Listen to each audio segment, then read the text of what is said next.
Arkanga, beyond crypto. Bum, bum, bum, bum, bum. Pam, param, pam, pam. Nadajemy do Was z Tokio, z kraju kwitnącej wiśni.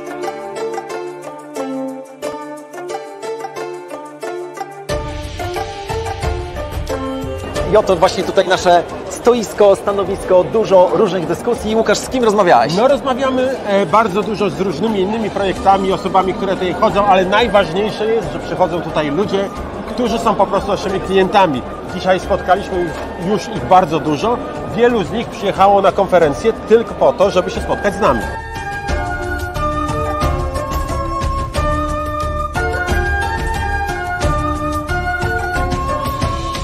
No bo właśnie, okazuje się, że na tej wielkiej konferencji blockchainowej, technologicznej w Tokio, ile jest giełd kryptowalutowych? No, tak naprawdę jest jedna. Jedna prawdziwa i ta jedyna, czyli Kanga.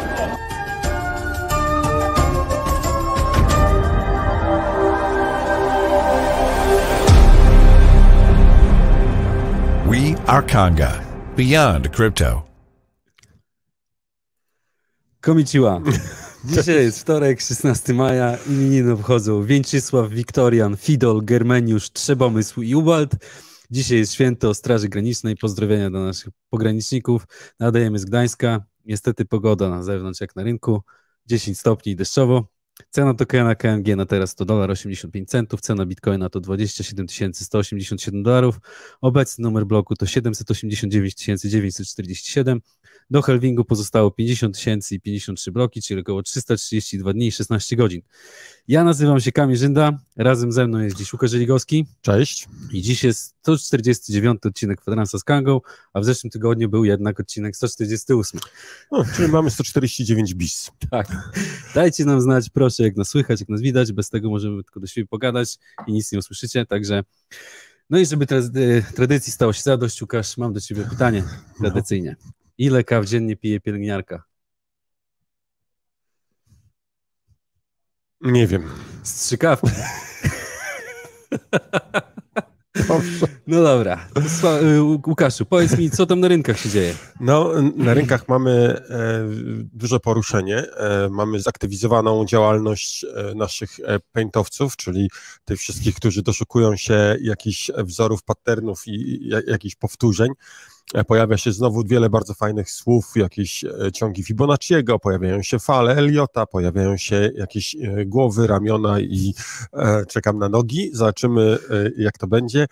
Oczywiście trochę się podśmiewuję z tego, bo to łatwo, ale prawda jest taka, że wielu z nich, a na pewno część będzie miała rację, bo część mówi, że będą wzrosty, a część mówi, że będą spadki. Aktualnie Bitcoin kosztuje około $27,100.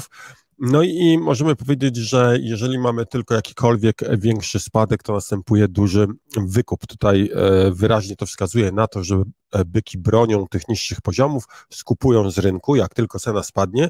Jest to bardzo silne zakupy są, więc możemy powiedzieć, że faktycznie to, co widzą analitycy, to mówią, że byki szykują się cały czas do wzrostów i chcą pchać tą cenę do góry.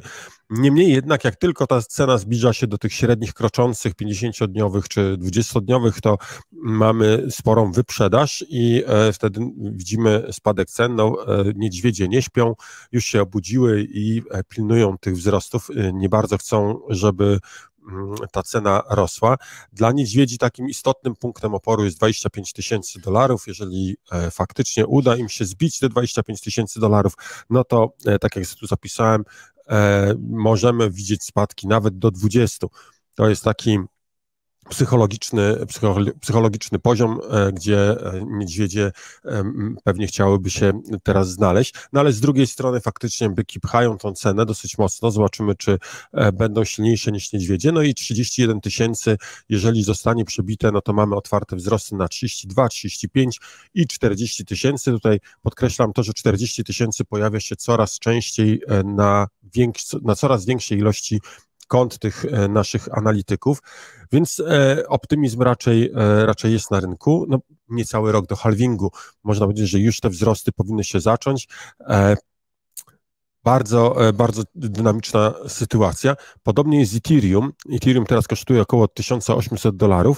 No i tutaj się zaczynają pojawiać właśnie te fajne słowa typu, że kurs wyszedł górą z Fibonacciego 12 maja i że po kilku dniach walki byki podbiły cenę do średniej kroczącej 20-dniowej, czyli zbliżyły się do 1850. No i tutaj niedźwiedzie bronią z wigorem górnego poziomu. No generalnie bardzo, bardzo ciekawe te opisy, czyta się je naprawdę jak jakąś powieść akcji, ale faktem jest, że bardzo wielu analityków zgadza się z tym, że jeżeli nie uda nam się podtrzymać tego trendu wzrostowego, no to mogą być istotna korekta może się pojawić, spadek poniżej $1740 i utrzymanie się poniżej przez jakiś dłuższy czas poniżej tej ceny może oznaczać powrót do spadków, czyli 1600, a niektórzy mówią nawet o $1500, czyli to są dosyć istotne spadki. Z drugiej strony jesteśmy bardzo blisko tej górnej granicy $1880, to jest poziom, którego przebicie, tutaj można powiedzieć, że zgodnie ci analitycy wieszczący wzrosty, oni się zgadzają co do tego, że ten poziom jest bardzo istotny i przebicie go od góry, czyli przekroczenie powyżej, może jakaś delikatna korekta, ale odbicie się powyżej 1880 i powrót do wzrostów oznacza wejście na kierunek $2000. No i tutaj 2,5, a nawet na coraz większej ilości stron widzę, że pojawia się 3,5 tysiąca, czyli to są takie dosyć duże wzrosty. Ale to ci analitycy, których obserwuję i ja zachęcam wszystkich tych, którzy chcą zgłębić bardziej szczegółowo tą analizę, zobaczyć to na wykresach i właśnie popatrzeć, jakimi narzędziami, jakimi detalami się posługują analitycy. Zapraszam na stronę dailychain.io, tam pojawi się oczywiście analiza taka bardziej szczegółowa Bitcoina i kilku innych kryptowalut. Zachęcam do odwiedzenia. No tak, no mamy jeszcze do halvingu Bitcoina prawie rok, a tak. Tutaj już się fajne rzeczy dzieją. No myślę, że po halvingu dopiero będziemy mieli jakieś duże uderzenie. Powiedz mi, czy ty pamiętasz, kiedy ten zakład miał się wydarzyć, który kilka miesięcy temu... A tam w czerwcu, ale wydaje mi się, że oni chyba go już zamknęli. Zamknęli? Tak mi się wydaje. Się? Tak, on się tam poddał. Ale słuchajcie, napiszcie do nas w komentarzu, bo faktycznie zapomniałem o tym zakładzie i nie pamiętam, jak to się skończyło. Jeżeli ktoś wie, to bardzo proszę o komentarz, żeby napisać, co z tym zakładem, że Bitcoin będzie kosztował $1 milion. No co do samego Bitcoina i Ethereum jeszcze, no to mamy ciekawą sytuację, że 30-dniowa korelacja ruchoma między Bitcoinem i Ethereum spadła poniżej 80% po raz pierwszy od listopada 2021 roku. O proszę. Czyli rozchodzą się ceny, już nie trzyma się kurczowo Ethereum Bitcoina, albo Bitcoin Ethereum, ale to chyba bardziej Bitcoin zawsze kierował tym ruchem. Tak. No i tutaj ciekawe, że spadek takiej korelacji, no to bardzo pozytywnie wpływa na to, żeby takie aktywa kupować. No one nie są jakby ze sobą ściśle powiązane. Tak, Ethereum zaczyna żyć swoim życiem, już myślę pomału zbliżamy się naprawdę do tego momentu, w którym mówienie o tym, że Bitcoin narzuca trend całej naszej gospodarce kryptowalutowej już chyba odchodzi do lamusa, już teraz powinniśmy zacząć patrzeć na to, że to jest Bitcoin, jest Ethereum, no i może reszta altcoinów, które będą podążały za Bitcoinem i Ethereum. No chociaż tak jak zawsze mówisz, Bitcoin ciągle królem. Tak, oczywiście, ja jestem zdania, że Bitcoin ciągle królem, chociaż ostatnio Glassnode opublikował taki raport, w którym powiedział, że liczba kont na Bitcoinie, na których znajduje się ponad 1 Bitcoin, osiągnęła swój all-time high, czyli najwyższa ilość jest kont, które posiadają 1 Bitcoina. Także adopcja rośnie, mamy coraz więcej osób, które mają Bitcoina i to mają Bitcoina na swoich prywatnych portfelach. Zresztą ciekawe, widzę, jak byliśmy w Japonii, bo tutaj na pewno nie unikniemy jakichś powrotów do tego wyjazdu. Na tej konferencji, czy na tym Expo byli wystawcy z wielu różnych branż, między innymi rozmawialiśmy z bardzo ciekawym projektem, czy firmą, która produkuje portfele sprzętowe i one zaczynają, te portfele sprzętowe faktycznie stawać się coraz bardziej takie zaawansowane, to już nie jest tylko taki USB stick, który służy do podpisywania transakcji, ale coraz bardziej zaawansowane z własnymi wyświetlaczami, że nawet można zobaczyć swojego NFT-ka, jeżeli się posiada. Teraz mam jeszcze Masz go tutaj? Znaczy nie ten, który właśnie mówisz o tej firmie, która zrobiła ten fajny portfel. Nie mam go chyba tutaj. Ach, ten prototyp taki, ten prototyp, który... co wygląda jak karta kredytowa. Tak, i można go zeskanować odciskiem palca. Mam go chyba nawet ze sobą, także może tutaj nam się uda pokazać. Gdzieś tutaj, nie wiem, zobaczymy, czy moja kamera jest. To jest coś takiego. To wygląda jak karta kredytowa. Tutaj ktoś wrzucił, ale możemy w sumie tak pokazać. Jak możesz wrzucić jeszcze raz, Marta, to by było super.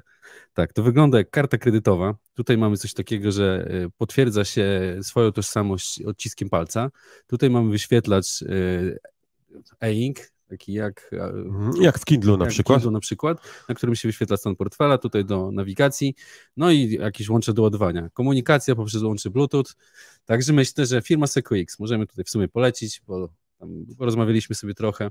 Także to jest jeszcze prototyp, ale za kilka miesięcy podejrzewam, że będzie w sprzedaży. Także nowe nowinki wchodzą na rynek. No to jest ciekawe rozwiązanie. Bardzo. No przede wszystkim jest nieduże, tak? Bo wielką wadą tych wszystkich portfeli nowych, sprzętowych jest to, że one są po prostu bardzo takie grube i nie wyglądają po prostu fajnie. Natomiast to, co teraz się pojawia, to jest faktycznie coraz bardziej takie użyteczne.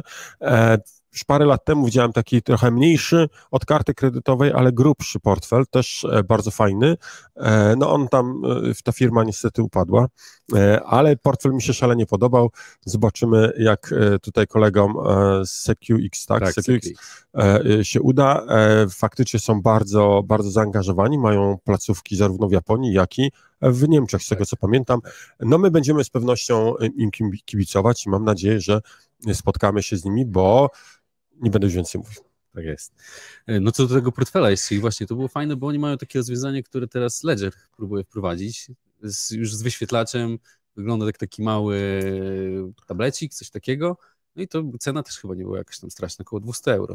Tak, no bo mnie faktycznie bardzo zniechęca używanie tych malutkich portfeli sprzętowych. Tutaj jest jeszcze pole, myślę, na to, żeby wymyślić coś, co spowoduje, że te portfele sprzętowe nie stracą swojego bezpieczeństwa, a z drugiej strony zyskają na tym, że będą łatwiej, będzie nimi łatwiej zarządzać, używać ich do podpisywania transakcji. No, Czekam na jakieś ciekawe. No tego Ledgera, który jest wyświetlaczem, no to tam zamówiłem, ale jeszcze chyba nawet nie ma daty dostawy przewidywanej, chociaż miał być w marcu. No właśnie, tak, widziałem. Miał być co do sieci Bitcoina, no bo to ciekawostka, że górnicza gorączka złota na Bitcoinie znowu. I mamy rekordy transakcji na Bitcoin. No w zeszłym tygodniu wiedzieliśmy, co się działo z cenami Bitcoina i ogólnie obsługą sieci, no było tragedia. Nowa dzienna liczba transakcji ATH wynosi 682 000 i została osiągnięta w tym tygodniu i to jest o 39% więcej niż szczyt z 2017 roku. Czyli szykujemy się do jakiegoś dużego działania. No tutaj na pewno Ordinals nie pozostały bez, tak. To one spowodowały ten wielki ruch. No, na szczęście zostało to już troszeczkę opanowane. Zobaczymy, no, niektóre sieci nawet zgłaszają, że mają swoje rozwiązanie, które jest lepsze niż Ordinals i zachęcają do tego, żeby tam przerzucić swoją uwagę, no ale myślę, że jeszcze chwila te Ordinals będą popularne. No to Bitcoin ciągle królem. Tak, Bitcoin ciągle królem. No i co ciekawe, tutaj taką korelację mamy z tym związaną, że liczba aktywnych adresów spadła do najniższego poziomu, czyli 566 000 dziennie. Czyli ludzie czekają. Czyli ludzie używają tych samych adresów. Tych samych, w tym sensie. Adresów podejrzewam, że w związku z tym, że te Ordinals, czyli nie tworzą nowych adresów, czyli utrzymują na starych adresach. Chyba myślę, że to w tym kierunku, nie? Tak, no kiedyś była zasada, żeby za każdym razem wysyłać dane na nowy adres, chociaż z punktu widzenia samego działania sieci Bitcoin, to de facto każdy transfer jest oddzielnym transferem i jakby trafia na osobny output. Przepraszam, że tak wejdę w techniczne aspekty. Jeżeli, słuchajcie, chcielibyście, żebyśmy kiedyś opowiedzieli trochę bardziej w szczegółach o tym, jak działa Bitcoin, o co w tym chodzi, to też do nas napiszcie. Zastanawiamy się nad tym, czy w tej chwili słucha nas i ogląda wiele osób, które dopiero zaczynają. Jeśli tak, dajcie znać. Na pewno na którymś z kwadransów albo na No Comment moglibyśmy trochę więcej powiedzieć takich rzeczy dla początkujących. No i zapraszamy na Kanga University. Oczywiście. Mamy Kanga University, gdzie można się nauczyć od podstaw, czyli czym jest Bitcoin, czym jest blockchain, aż przez średnio zaawansowane, aż do poziomu mega zaawansowanego, gdzie już można programistyczne rzeczy praktycznie się dowiedzieć. Także jest to wiedza darmowa. Zapraszamy do Kanga.University. Myślę, że każdy znajdzie coś dla siebie. Tak, no, na tym zaawansowanym muszę powiedzieć, że faktycznie tematy są poruszane bardzo zaawansowane i nawet jeżeli ktoś z Was już zna i myśli, że jest takim bossem, jeśli chodzi o kryptowaluty i wiedzę na temat tego, jak one działają, czym są, no to zachęcam do tego, żeby spróbować przejść parę quizów, parę testów i zbadać swój poziom. No ja znalazłem kilka artykułów, które bardzo mnie zainteresowały, więc mogę powiedzieć, że tak, są naprawdę fajne materiały. No jeszcze to ogólnie, tak wyjaśniając trochę, no w bardzo dużym skrócie, że inskrypcje właśnie BRC20 na Bitcoinie to są bardzo małe pliki tekstowe JSON wpisane w protokół, tak, przy wysyłaniu, także myślę, że taka ciekawostka dodatkowo. Jeżeli ktoś jest zainteresowany, kanga.university i tam cała wiedza na temat kryptowalut dostępna za darmo dla każdego. Tak, a tu widzimy, że Łukaszu, to nie tylko kreski, te kreski oznaczają psychologię uczestników rynku. Tak, ja się zgadzam. Tutaj to jest w mojej ocenie analiza techniczna sprawdza się wtedy, gdy odpowiednia duża ilość osób uwierzy w tę analizę techniczną. Stąd też moje takie podejrzenia dotyczące działania czata GPT, który zarobił jakieś niebotyczne 500% na swoich analizach. No tak, jeżeli odpowiednia duża ilość osób zacznie stosować się do zaleceń czata GPT, to one wywołają to, że te przepowiednie czata GPT będą się spełniały, no bo jeżeli czat GPT powie na przykład, że będą wzrosty i odpowiednia duża ilość osób zacznie kupować, to oni wywołają te wzrosty. No i faktycznie będzie plus. No to jest stary mechanizm jak świat. Tutaj on funkcjonował nawet w latach 80. i 90. na Wall Street. Znane, jeżeli ktoś jest zainteresowany, to odsyłam do kilku książek, które opisują takie schematy na klasycznych, tradycyjnych takich rynkach. Tak, no i mieliśmy też podczas wizyty w Japonii, mieliśmy kolegę ze Stanów Zjednoczonych, który powiedział właśnie, też opowiadał, że próbowali tak wymodelować z czatu GPT model inwestycyjny i u nich te wzrosty nawet dochodziły do 1000%. No tak? proszę. Tak, ale nie wiedzieli z czego to wynika. Tak. Co jest właśnie ciekawostką, bo ta konferencja, na której byliśmy, to była też konferencja, w sumie to była głównie konferencja AI. No i dodatkowo był blok, no była część wydzielona na blockchaina, no i tam ogólnie, no myślę, że ciekawostek bardzo dużo było. Tak. Co do samego AI. No, Japonia to jednak, można powiedzieć, prawie że pępek świata, jeśli chodzi o nowe technologie. Muszę powiedzieć, że bardzo byłem mile zaskoczony tym krajem, tym jak te nowe technologie funkcjonują. Oczywiście nie ma co tu ukrywać, wdrażanie tych nowych technologii bardzo często wiąże się z tym, że tracimy na swojej prywatności.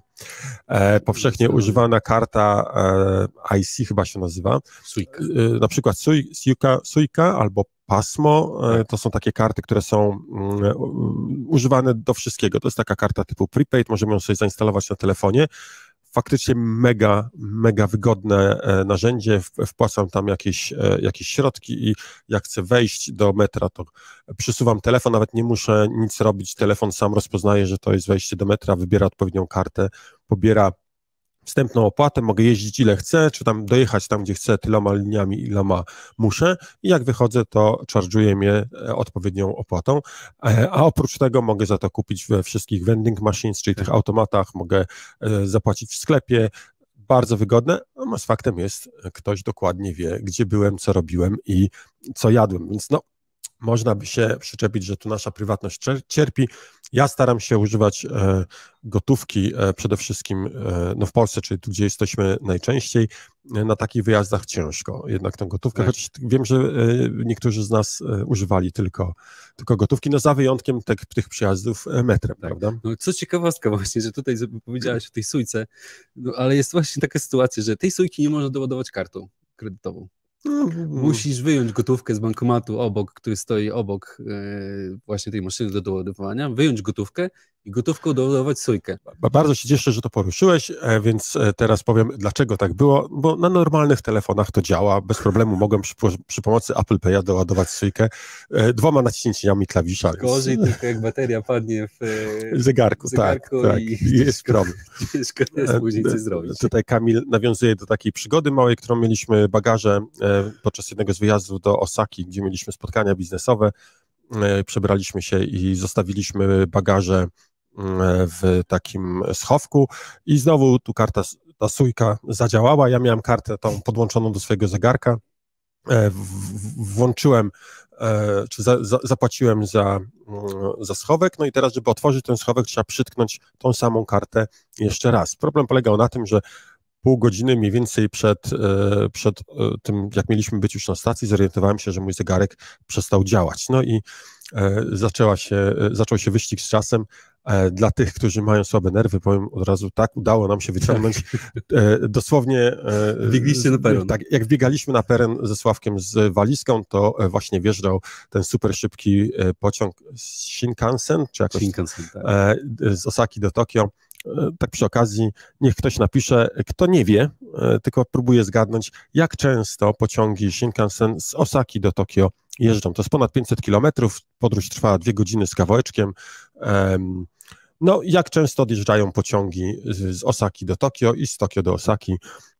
Podpowiem, że dosyć często, ale zachęcam tutaj, jeżeli ktoś napisze w komentarzu, jestem bardzo ciekaw, jak wytypujecie. Myślę, że ludzie z PKP raczej się nie odpowiedzą, bo tam Shinkansen spóźnia się chyba 1% spóźnień ma ze wszystkich czasów. Tak, i spóźnienia to są towane chyba na minutę, czy coś takiego. Sekundę, kilkudziesięciu sekundach jest najwyższe opóźnienia, tak? I jedzie ponad chyba 300 na godzinę.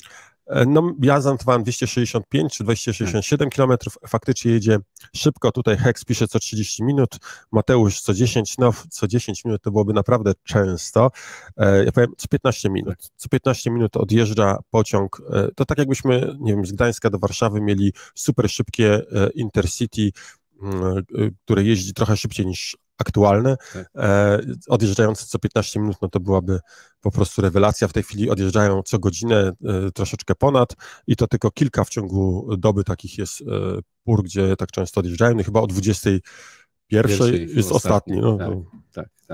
No i tutaj jeszcze, już jak jesteśmy przy Japonii, no to możemy taką jedną rzecz powiedzieć ciekawą, że zadłużenie Japonii w stosunku do budżetu to jest 237%, tak? No i tutaj temat odcinka, który dzisiaj mamy, czyli czy USA upadnie, no w związku z tym, że brakuje im pieniędzy, no brakuje im tylko $1,5 biliona.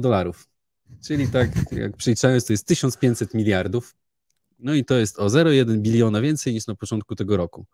No i relatywnie do Japonii, no ich dług nie jest taki imponujący, bo to jest 98%, przepraszam.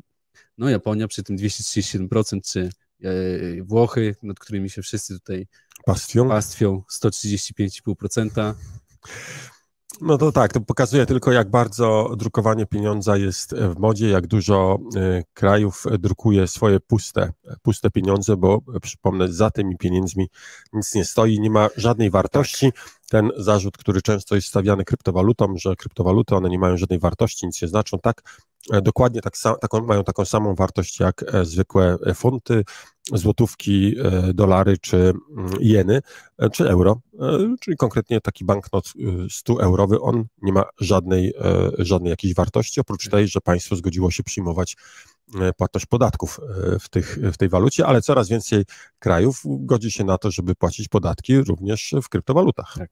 No ja tu bym chciał porozmawiać, albo może jakiś tutaj jest ekonomista, który mógłby wytłumaczyć, bo ja jednej rzeczy nie rozumiem z gospodarki japońskiej, że oni mają 237% zadłużenia, drukują tych pieniędzy, no widać, że bardzo dużo, a ceny, no muszę powiedzieć, że są jak nie jak w Polsce, to jeszcze niższe w niektórych miejscach. Tak, no faktem jest, że w kilku sieciowych kawiarniach, w których byliśmy, nie chcę tutaj reklamować żadnej z nich, to zapłaciłem na pewno, to było albo troszkę mniej, albo jeszcze troszkę więcej niż w Polsce bym zapłacił za taki sam napój, a jak ostatniego dnia poszliśmy sobie do restauracji na bardzo dobrego steka z Wagyu, tak. No nie było to może A5, ale myślę, że było już klasyfikowane, to za obiad dla 2 osób i to taki, no może nie obiad, lunch, taki lunch z piwem bezalkoholowym i innymi takimi rzeczami zapłaciliśmy razem 150 zł, więc uważam, że to była cena bardzo rozsądna i to w takim molu, takim centrum handlowym, które raczej na tanie nie wyglądało. Tak. No i co ciekawe, że myślę, że to taka ciekawostka, no ja dawno nie byłem na lotnisku, na którym można kupić wodę za 5 zł. Tylko 5 zł. Tylko 5 zł, tak. No bo to jest nieporozumienie, co się dzieje na niektórych lotniskach na świecie, nie wiem, na przykład w Monachium, gdzie woda kosztuje 15 zł, przeliczenie do złotówki. A mogłaby 20. Mogłaby, no zawsze może być drożej, nie? Tak. No, chcielibyśmy, żeby było taniej.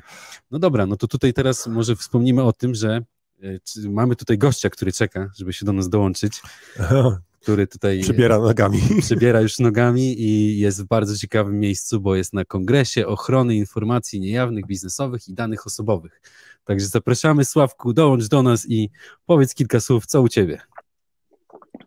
Bum, bum, bum, bum, pam, param, pam, pam. Powiedzcie, czy mnie dobrze widać i czy mnie dobrze słychać, bo tutaj internet nie jest za bardzo wybitny. Widać i słychać. Dobra. Pozdrawiam Was, Kamil i Łukasz, i też wszystkich tych, którzy nas w tej chwili oglądają. Faktycznie jestem na tym Kongresie Ochrony Informacji Niejawnych. Ktoś pewnie się zapyta, co takiego robi Kanga na takim wydarzeniu. No to śpieszę z wyjaśnieniem. Po pierwsze, zostaliśmy tutaj zaproszeni. Po drugie, spotyka się tutaj środowisko, no dla mnie egzotyczne, no bo środowisko wojskowe, policyjne, pojawiają się też bankowcy, no i osoby reprezentujące różne substancje takie państwowe, reprezentujące różne urzędy. I uwaga, miałem okazję dumnie wczoraj opowiadać o Kandze i o Bitcoinie. Myślę, że ta prezentacja poszła bardzo dobrze, ale tutaj zaskoczenie dla nas wszystkich, bo to Kanga nawet w tych środowiskach jest już znana. Kilka osób do mnie podchodziło wysokich stopniem i rozpoznawało mnie. Są oczywiście bardzo sojusze. Gdyby kiedyś przyszło do głowy, żeby upchnąć Kangę z powierzchni ziemi, no to mamy kolejnych sojuszników.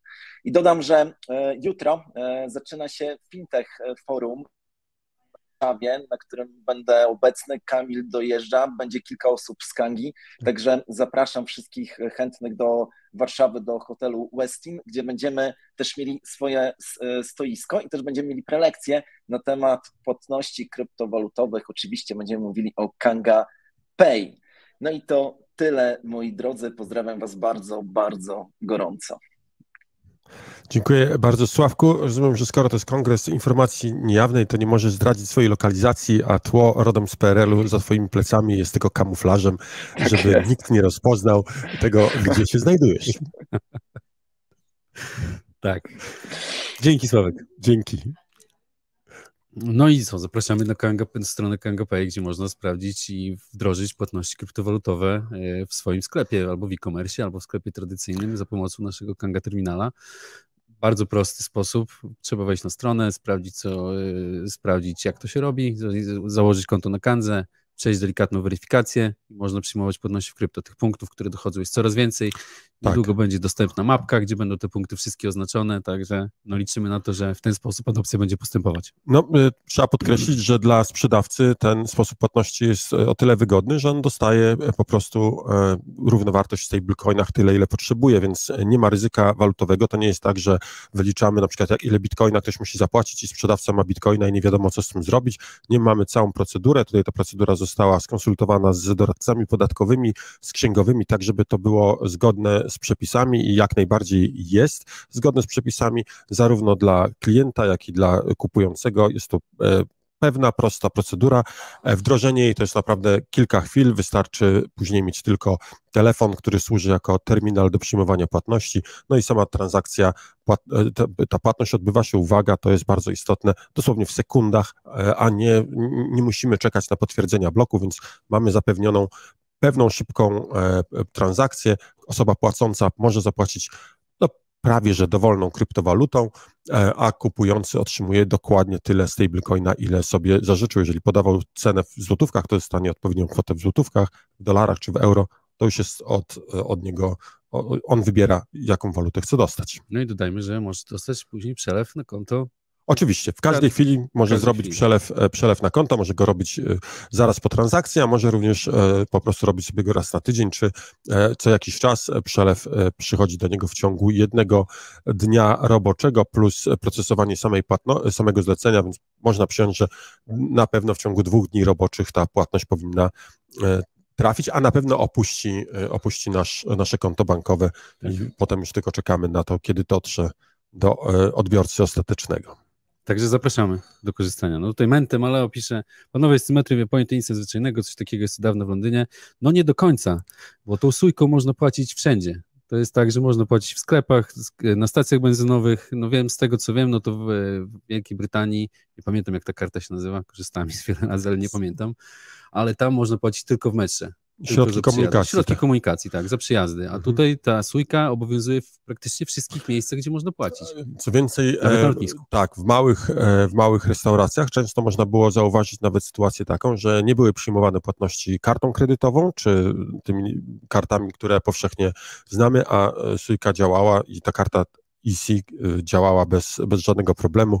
No faktycznie, no i co ważne, ona działała nie tylko w Tokio.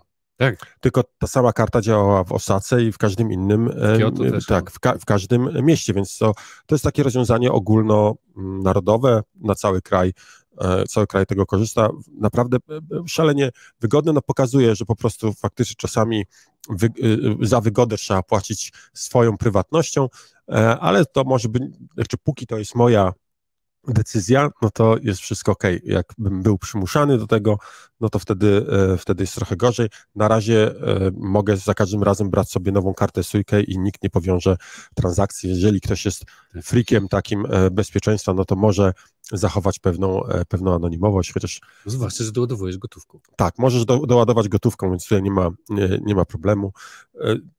Tą samą kartę trzeba tylko użyć przy wejściu do metra i przy wyjściu, więc no tutaj nie ma możliwości tego, żeby dwóch różnych kart użyć, więc niestety będzie wiadomo, gdzie pojechałeś. No jak to się mówi, Japonia żyje w 2050 roku. No tutaj jeszcze Hex fajnie zauważył, że tylko Japonia nie sponsoruje połowy globu. No tak, tu mowa jest oczywiście o Stanach Zjednoczonych i nawiązujemy do tego, że inflacja Stanów Zjednoczonych to nie jest inflacja Stanów Zjednoczonych, tylko całego świata.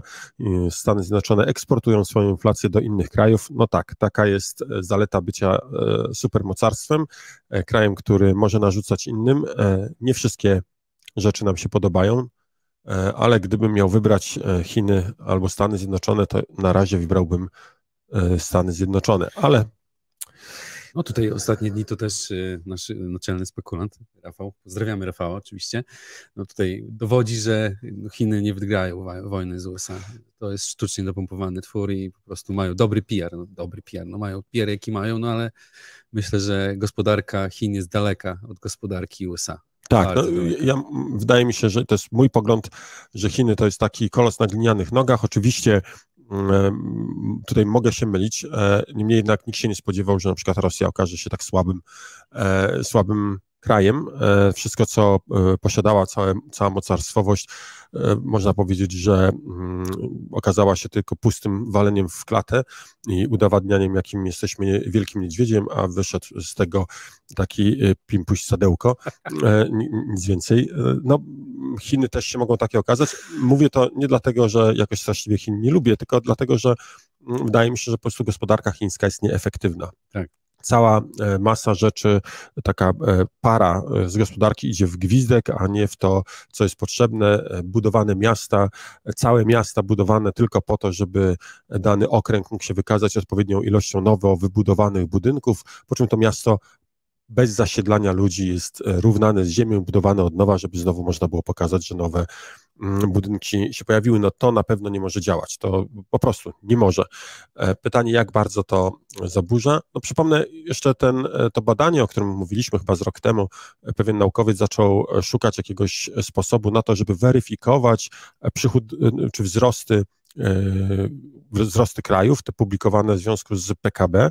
No i znalazł jeden taki wskaźnik, który pokazał mu, że jest bardzo mocno skorelowany ze wzrostem PKB, a na dodatek jest niepodważalny, to znaczy nie można go oszukać, no bo jak rząd Chin mówi, że ma jakieś PKB, no to rząd Chin mówi i musimy im ufać. Nie ma jakiegoś rzetelnego sposobu na zweryfikowanie tych wskaźników, a on powiedział, popatrzmy na rozświetlenie kraju. Właśnie, chciałem o tym powiedzieć. I, tak, czyli elektryfikacja i użycie tak. energii. Okazało się, że jest bardzo, bardzo dobrze to powiązane. Przeprowadził badania na bardzo długim okresie danych historycznych na podstawie map zdjęć satelitarnych. No i wyszło mu, że z tego co pamiętam PKB Chin jest zawyżone 3-krotnie, czyli że Chiny mają 3 razy mniejsze PKB niż mówią. Oczywiście dalej są drugim krajem na świecie, dalej są supermocarstwem, no ale jednak to nie jest takie mocarstwo, na jakie w tej chwili wygląda. Tak, no i co ciekawostka, jeszcze też ostatnio przeczytałem, że w tym roku będzie już więcej Hindusów niż Chińczyków. Tak, to prawda. No, Chiny są najszybciej starzejącym się społeczeństwem w historii świata. Antropolodzy nie znają takiego społeczeństwa, które starzałoby się tak szybko. To jest pierwszy raz w historii świata, możemy zanotować tego typu proces. On też, myślę, nie pozostanie bez wpływu na samą gospodarkę Chin. No to tylko pokazuje, jak bardzo mieszanie się ludzi do spraw, których nie rozumieją. To jest ta słynna doktryna, która obowiązywała w Chinach w latach 80. jednego dziecka, no, pokazuje, że to po prostu nigdy nie prowadzi do niczego dobrego i nawet jak nam się wydaje, że my wiemy, jak jakieś procesy zachodzą, to tak naprawdę tylko nam się wydaje, a nie wiemy. Podobny pogląd mam, jeśli chodzi na przykład o ocieplenie klimatu, czy jakiekolwiek inne takie globalne sprawy, ale o tym, myślę, porozmawiamy sobie w No Comment. Zachęcam wszystkich, którzy chcieliby o tym posłuchać, do oglądania, a teraz bardzo ważny moment, zwykle robię to ja, ale teraz powiem, żeby to Kamil powiedział, co wszyscy mają teraz zrobić. Mają zasubskrybować, nie, prosimy o to, żeby oczywiście nie mają, no bo to nikomu nie możemy zmusić, ale bardzo byśmy prosili, żebyście zasubskrybowali, wcisnęli dzwoneczek, dali komentarz taktyczny, napisali, co myślicie o tym odcinku, bardzo nam to pomaga nam to przekazywać wiedzę dalej, żeby ta adopcja postępowała. Bylibyśmy za to bardzo wdzięczni. Jeżeli możecie, to bardzo prosimy. No, zachęcamy, jeżeli jesteście z nami jeszcze cały czas, czyli to jest 36 minuta, no to znaczy, że chyba uważacie, że ten program jest interesujący, warto go polubić, warto go bardziej wypromować, dajcie znać swoim znajomym, że coś takiego ciekawego oglądacie. Kamil, dawno nie mówiliśmy o tym, co nowego na Kandze. Ja mogę w kilku słowach powiedzieć. Przede wszystkim mamy nową procedurę KYB. Ona była bardzo skomplikowana. Nie ukrywamy tego, że to było takim drzazgą w naszym sercu, jak patrzyliśmy na tą procedurę, ale po wielu męczarniach udało nam się z naszymi prawnikami i naszymi doradcami związanymi z RODO i innymi rodzaju przepisami, udało nam się zbudować odpowiednią konstrukcję, która jest wygodna, nie jest uciążliwa, bo to jest jeden z istotnych elementów, ale jeżeli ktoś chce otworzyć konto firmowe, to w tej chwili nowa procedura została uruchomiona, jest już na produkcji, można z niej skorzystać. Jeżeli kogoś przestraszyła procedura, która istniała do tej pory, to zachęcamy do tego, żeby spróbował ponownie. Teraz to dalej nie jest proste, bo po prostu przepisy są skomplikowane, ale jest o wiele, wiele prostsze i bardziej takie przyjazne do używania.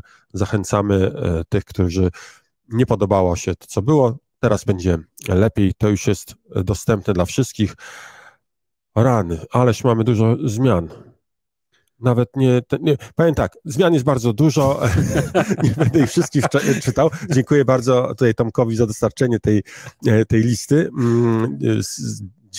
Działa bardzo, pewnie jakieś tutaj wprowadzenie, przyspieszenia działania, aktualizacje, jakieś fingerprinty i tak dalej. Dzieje się, nasz dział pracuje, patrz, wyjechaliśmy do takiego, oni zaczęli pracować. Może pojedziemy sobie gdzieś jeszcze. No to jeszcze ma pytanie, no to już jak mówimy o tym, co będzie, no to czy będzie opcja stakingu Chiliz w ostatniej aktualizacji możliwości stakingu na ich platformie?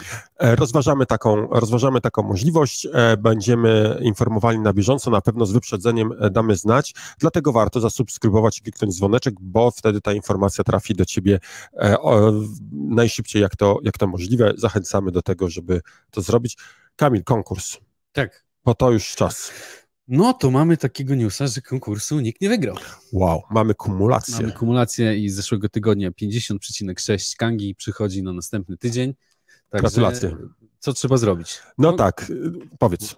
No, ja mam powiedzieć, dobra, więc każdy, kto chce wziąć udział w naszym konkursie wiedzowym i umiejętnościowym, bo podkreślam, to nie jest żadna loteria, tylko po prostu na podstawie swojego doświadczenia, analizy technicznej, analizy fundamentalnej staramy się przeprowadzić prognozę tego, ile Bitcoin będzie kosztował za tydzień o godzinie 9 rano na rynku Bitcoin do USDT na Kandze o godzinie 9. Każdy, kto czuje się na siłach i ma swojego typa, wykorzystując swoją wiedzę i umiejętności, zbudował jakiś model i wie, ile ten Bitcoin będzie kosztował, zachęcamy, napiszcie, ile ten Bitcoin według was będzie kosztował, podajcie komentarz, hashtag kwadrans z Kangą 150 i podajcie cenę w dolarach, bez centów, po prostu 5 cyfr. Każdy bierze, kto poda taki komentarz do końca jutrzejszego dnia, bierze udział. Oczywiście komentarz nie może być edytowany po jutrzejszym dniu, tylko to jest, liczy się ten wpis pierwszy. Jeżeli ktoś zedytuje, no to nie będziemy go brali pod uwagę. No i liczy się tylko ostatni komentarz, który się mieści w widełkach czasowych. Zachęcamy do tego, żeby podzielić się swoimi umiejętnościami. Nam zależy na tym, żeby znaleźć tych wszystkich, którzy potrafią faktycznie dobrze przeprowadzić analizę techniczną. Tak jest. Albo mają intuicję. Patrzę, czy są jeszcze jakieś ciekawe komentarze. No tutaj uderz w stół, nożyce się odezwą. Jak tak ładnie prosicie, to będzie komentarz taktyczny. O, dziękujemy, super. Dolf. Dzięki. Ktoś napisał przed chwilą, uwaga, nie spie, dobrze, że Binance ucieka z Kanady, chory kraj, chore prawo. Nie wiem, czy chory kraj, nie znam dokładnie prawa też kanadyjskiego, ale faktycznie regulacje, które zostały wprowadzone ostatnio do Kanady, nie napawają optymizmem. Widać wyraźnie, że komuś po prostu zależało na tym, żeby szybko wprowadzić jakieś przepisy, nie zastanowił się, bo Kanada dużo straci. Binance się wycofuje z Kanady dosyć gwałtownie, pozostałe giełdy również, Kanadyjczycy będą musieli zatem korzystać z innych giełd, które nie będą ulokowane w Kanadzie, tylko w innych krajach. Uważam, że to jest niewłaściwe działanie władz, bo przez to na przykład Kanadyjczycy po pierwsze nie mają łatwej możliwości inwestowania w kryptowaluty czy kupowania kryptowalut, a dwa, jeżeli już to robią to w dziwny sposób i na pewno nie są objęci jakąkolwiek ochroną, którą daje im prawo kanadyjskie. Nie jest to moim zdaniem dobre działanie. To przypomina mi trochę wypychanie produkcji czegokolwiek z Europy pod wielkimi słowami, sztandarami ochrony środowiska, czyli z rynku, na którym kontrolujemy pracę fabryk, kontrolujemy emisję spalin i tych wszystkich zanieczyszczeń, wyrzucamy to oczywiście do Chin, gdzie nie ma żadnej kontroli, oni tam produkują tego bardzo dużo, nie patrząc na to, czy niszczą środowisko, czy nie. Uważam, że to nie jest właściwa postawa. No jeszcze taki news, no bo nie wiem, czy wiesz, ale już od upadku Luny minął rok. O, faktycznie, minął rok, bo ja pamiętam, ta Luna upadła parę dni czy parę tygodni po konferencji w Warszawie, a to było jakoś tak w maju, no tak, to już rok. No i co ciekawe, że Dokun został zwolniony za kaucją. Zatrzymali go w Czarnogórze, jak chciał przenieść się do Dubaju, w podróży do Dubaju, no i teraz jego prawnicy potrafili wydostać z więzienia za kaucją, no ale musi to jednak, będzie w areszcie domowym. No, wiesz, no tak, grozi mu do roku pozwolnienia wolności w Czarnogórze, ale co ciekawe, że grozi mu w Korei 40 lat. Jeżeli udowodnił mu oczywiście te przestępstwa finansowe, o które był podejrzewany. To trochę jest, 40 lat. Myślę, że to nie jest... krypto za 40 lat, który pewnie ma gdzieś schowane, to będzie dopiero warte. No, ale ojejku. No, liczę na to, że jednak że proces będzie miał uczciwy. No jeżeli oszukiwał, jeżeli faktycznie działał w sposób świadomy i zamierzony, to powinien ponieść karę. Tutaj w ogóle nie będzie mi szkoda człowieka. Natomiast jeżeli nie robił tego i to jest tylko jakieś pomówienie, jakieś może niedopatrzenie z jego strony, no to nie powinniśmy za to tak surowo karać człowieka, ale liczę na to, że po prostu wyrok sądu będzie sprawiedliwy, że proces będzie miał uczciwy i on będzie również mógł przedstawić swój punkt widzenia. Tak. No jeszcze tak już mam w sumie ostatniego newsa, którego chciałem przekazać. No, Elon Musk odchodzi ze stanowiska CEO Twittera. Ale jednak, słyszałem, że zastąpi go jakaś kobieta. Tak, zastąpi go Linda Yaccarino. I co ciekawe, Linda Yaccarino jest dyrektorem generalnym mediów społecznościowych, znaczy będzie generalnym dyrektorem mediów społecznościowych, jest szefową reklamy NBC Universal i nadzoruje obecnie około $13 miliardów rocznych przychodów z reklam. No to pani ma doświadczenie, to na pewno. No zwłaszcza w korelacji do tego, że Elon Musk zapłacił 44 miliardy za Twittera, z którego zrobił rewolucję, zwolnił chyba 90% ludzi i teraz odchodzi. No, ja myślę, że Elon Musk, możemy go lubić, możemy go nie lubić, na pewno dał się poznać jako dosyć błyskotliwy biznesmen. Czy wszystko, co ma, zawdzięcza swojej błyskotliwości, to jest dyskusyjne. Dużo rządowi USA.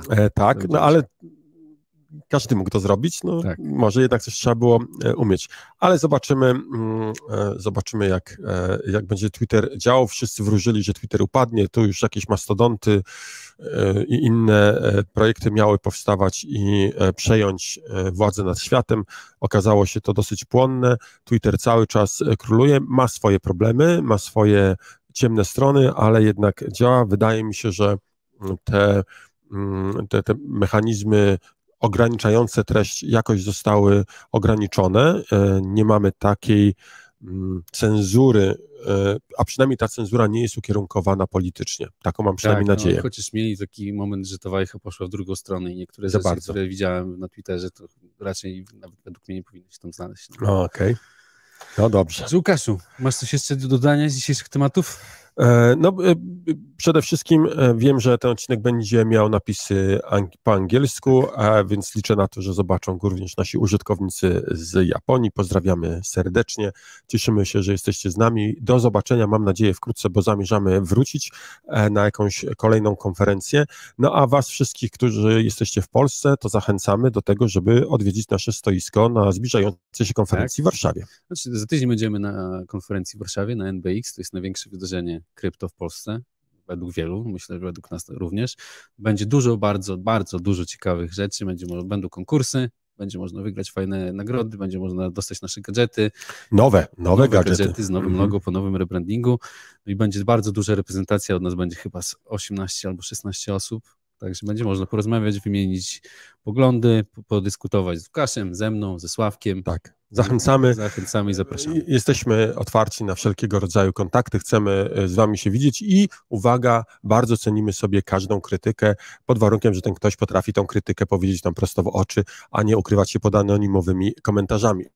Tak. Bardzo chętnie podyskutujemy. Zresztą chyba widzicie, że jesteśmy otwarci na dyskusję i lubimy mieć nawet czasami nieszablonowe poglądy. Tak. Będzie można się też dowiedzieć, jak zostać kangalkalsem, jak otworzyć kantor nasz. Także myślę, że wszystkie informacje, które ktoś chciał się dowiedzieć, będzie można uzyskać na tym wydarzeniu. No i jutro będziemy też, jak wspomniał Sławek, na konferencji Fintech w Warszawie. Również zapraszamy. To jest konferencja bardziej biznesowa, nie taka otwarta jak w przyszłym tygodniu, no ale również zapraszam. Tak, oczywiście. Do zobaczenia w takim razie na konferencji. Mam nadzieję, że się spotkamy, a następny kwadrans będzie pewnie, jeszcze nie, bo konferencja jest środa, czwartek. Tak. Tak, czyli po kwadransie, za tydzień na kwadransie będziemy jeszcze raz zapraszali. Tak. Może więcej szczegółów podamy, ale na pewno warto oglądać, bo będą ciekawe informacje. Na pewno. Jak zawsze. Jak zawsze. No dobra. Dziękuję bardzo, Kamil. Dziękuję ci bardzo, Łukasz. Dzięki. Do zobaczenia. Cześć. Trzymajcie się.